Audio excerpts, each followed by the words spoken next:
Dad, what are you doing? I'm putting up the mezuzah. It's upside down. It is? Okay, I'll turn it around. And Dad, it's on the wrong side of the door. Really? Yeah, you need to go back to your roots. Mom, what are you doing? I'm lighting the Hanukkah candles. You're doing it backwards. What do you mean I'm doing it backwards? It's supposed to go the other way. You mean like this? Is that better? No! You know, put them in starting from the right, add one more on every night, but don't forget when you start to light, do it from the left to right. You guys really need to go back to your roots. Honey, here's your glass of milk. Oh, great. Thank you very much. Enjoy. I appreciate it, honey. Sure. Yum. Dad, what are you making? What's wrong? I have some meat, cheese, and some milk. What's wrong with that? Dad, you just put up a mezuzah, you lit Hanukkah candles, and now you're eating milk and meat. There's something wrong with this picture. It's skim milk. Isn't that okay? You really need to go back to your roots.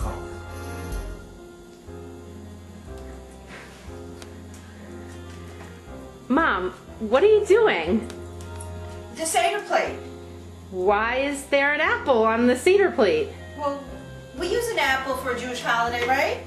Yes, Mom, that's for Rosh Hashanah, not for Passover. Oh, Rosh Hashanah, Pesach, what's the difference? As you can see, it's time for Mom and Dad to get back to some Jewish roots, some Jewish basics. It took me 26 years to realize how important being Jewish was, and only because I was given the most amazing gift ever imaginable.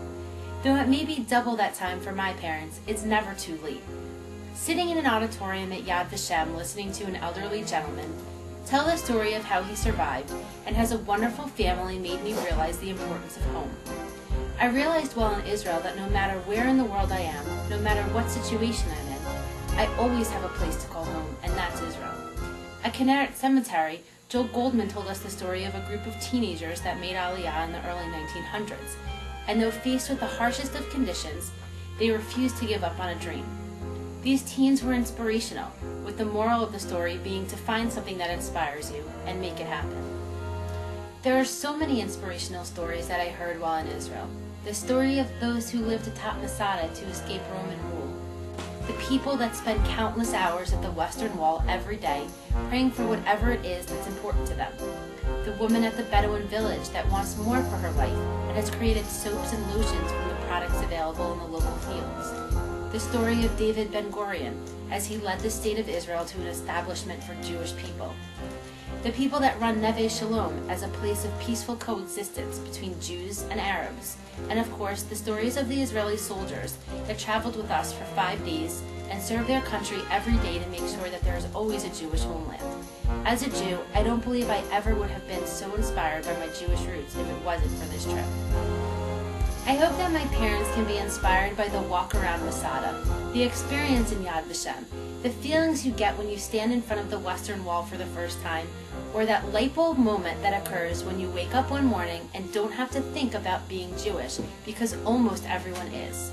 I hope that a trip like this for Mom and Dad makes them realize that hanging a mezuzah the right way is important, why each item on a Seder plate is there, and why we don't eat pork or mixed milk and meat.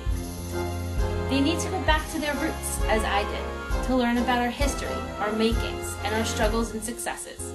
They need to go back to their roots so their lives are forever changed, as mine has been.